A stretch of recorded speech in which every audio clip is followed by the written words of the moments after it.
Olá, paz e bem, dando continuidade à nossa preparação para o Jubileu de 2025, seguindo os cadernos do concílio proposto pelo Dicastério da Evangelização e também pelo Papa Francisco, para nos prepararmos melhor para o Jubileu.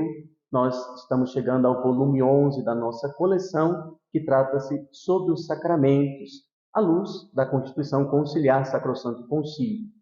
O autor, de uma maneira muito leve, muito tranquila e serena, desenvolve a complexidade da questão sacramentária durante todo o percurso histórico.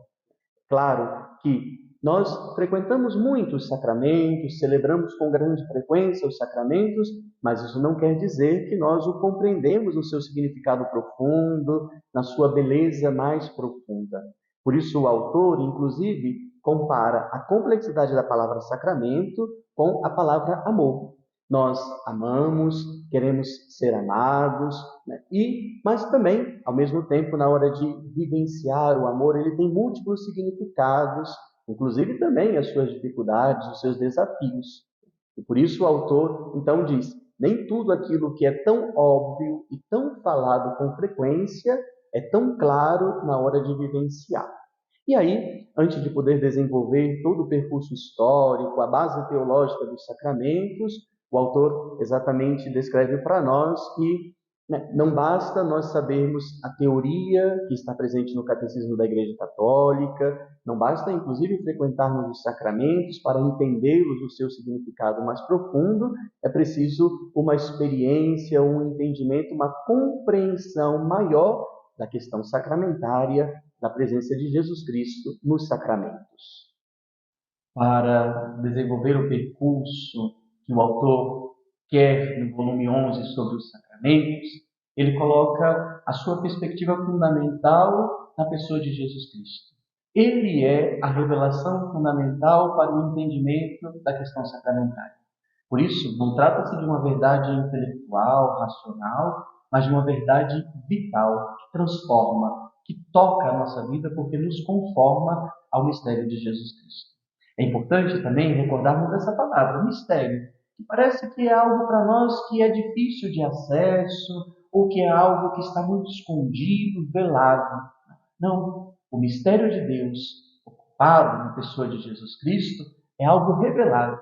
Jesus Cristo torna presente, torna visível o rosto invisível de Deus. Por isso, é o próprio Jesus que diz para nós: quem me vê, vê o Pai.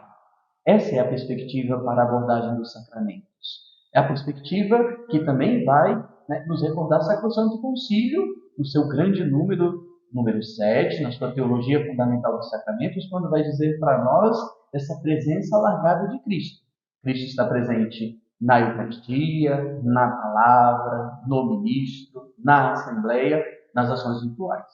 E aí, o autor inicia falando de Jesus Cristo, primeiro capítulo, revelando para nós que ele é o fundamento da nossa celebração, das nossas celebrações e dos sacramentos, para concluir, lá no seu último capítulo, quando ele vai falar dos sacramentos e dos sacramentais, dessa presença largada. E aí é aquilo que nós então podemos escolher já nesse primeiro capítulo, que o fundamento, a realidade, a verdade, a visibilidade dos sacramentos está na pessoa encarnada de Jesus, na sua presença no meio de nós. Por isso também, os sacramentos precisam ser algo visível, material, que nos colocam à disposição do invisível, da presença de Deus, da realidade de Deus no meio de nós. Após ter fundamentado no capítulo 1, a presença de Jesus Cristo nos sacramentos, mistério visível da revelação de Deus, o autor coloca para nós o desenvolvimento histórico da questão sacramentária. E ele parte exatamente dos padres da Igreja, que procuram uma fundamentação bíblica dos sacramentos, uma fundamentação bíblica da própria celebração. E ele cita alguns autores, Justino, Tertuliano, mas desenvolve sobretudo a ideia de Agostinho e a ideia do grande Leão Magno.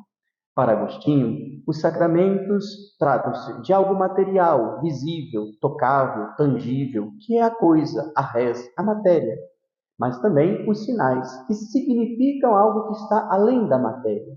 Por isso, para Agostinho, os sacramentos são sinais de algo sagrado, E para ele não é tanto importante a matéria, mas a realidade que aquela matéria significa.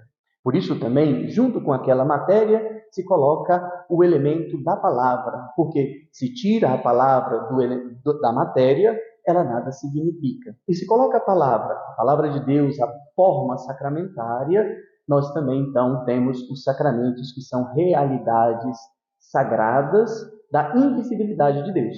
Ou melhor, através do visível, nós experimentamos o invisível. O mistério dos sacramentos não é esse mistério escondido, como nós vimos no primeiro capítulo, mas é o mistério revelado da pessoa de Jesus Cristo. O segundo autor, que o autor do nosso volume 11 apresenta, é Leão Magno, com a sua clássica frase que diz para nós: após a ascensão, tudo aquilo que era visível no nosso Redentor passou-se aos sacramentos da Igreja, aos mistérios da Igreja, aquilo que nós celebramos.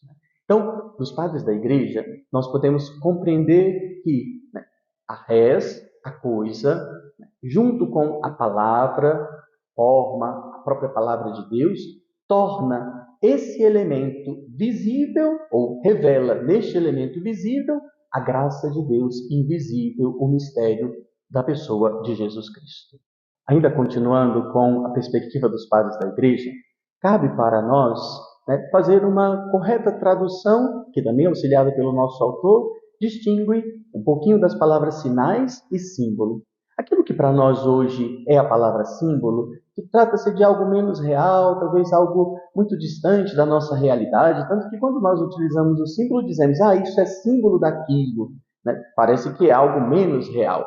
Mas para os padres da Igreja não era bem assim, porque quando os padres da Igreja se referiam à palavra sinal, eles estavam falando da palavra símbolo, que não apenas significa algo, mas que no símbolo contém algo, porque é de fato essa unidade entre os dois elementos, o elemento visível, material, e o elemento invisível, que faz com que naquela matéria contenha, além do mistério, a própria graça de Deus revelada para santificar os homens.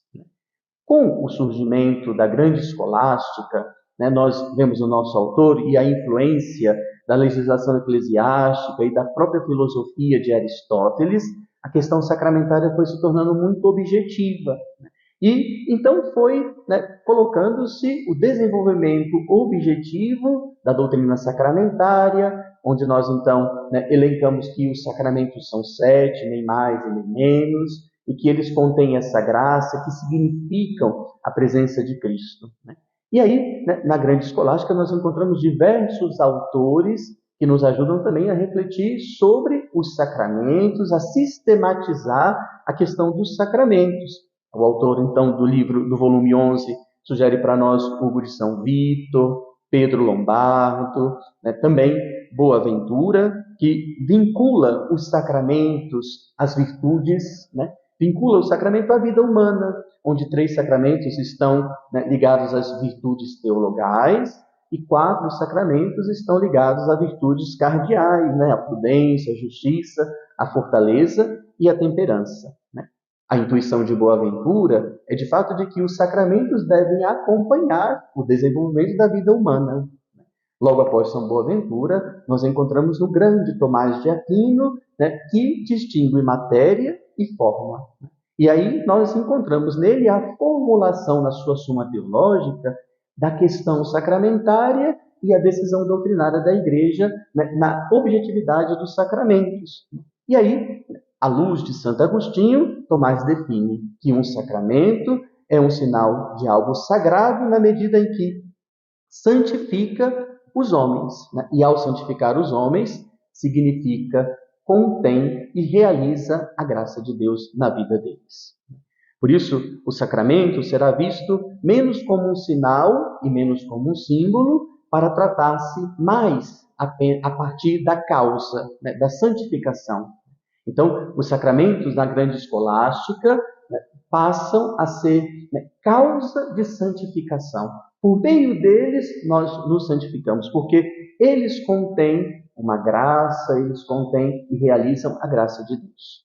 Após os grandes autores da escolástica, nós encontramos nos concílios sucessivos, o de Florença, o de Trento, sobretudo, a normativa sobre os sacramentos, como eu havia dito no início, né? Agora os sacramentos são 7, nem mais e nem menos. E aqueles casos considerem que os sacramentos são menos ou mais, o Concílio de Trento diz, seja anátema. Nesse sentido, o autor traz para nós quais são a divisão dos sacramentos. 5 sacramentos estão ordenados para a perfeição individual, para o indivíduo, para o fiel batizado, e 2 sacramentos estão ordenados para a edificação da igreja, que são o sacramento da ordem e o sacramento do matrimônio. E todos esses sacramentos constituem de 3 elementos: das coisas que constituem a matéria, das palavras que são a forma e da pessoa do ministro, que, em nome da igreja, na intenção de fazer aquilo que a igreja faz, confere os sacramentos ao fiel batizado. A partir, então, da formulação da normativa dos sacramentos, que são compostos de matéria, forma e ministro, a doutrina sacramentária ainda formula quais são os sacramentos que possuem caráter indelével. Por exemplo, o batismo, a confirmação e a ordem. E por isso nós podemos recebê-lo apenas uma vez na vida. E aí, a doutrina sacramentária prossegue na normativa do Concílio de Trento e acaba se objetivando demais, tornando muitas vezes distorcida no seu significado, conferindo uma graça apenas objetivamente, possuindo apenas uma única finalidade. E aí a questão celebrativa é levada a segundo plano, onde pouco exige-se a disposição interior e a mudança de comportamento. É daí um pouco que nasce, inclusive, a própria doutrina protestante, questionada pelo Concílio de Trento, na questão sacramentária.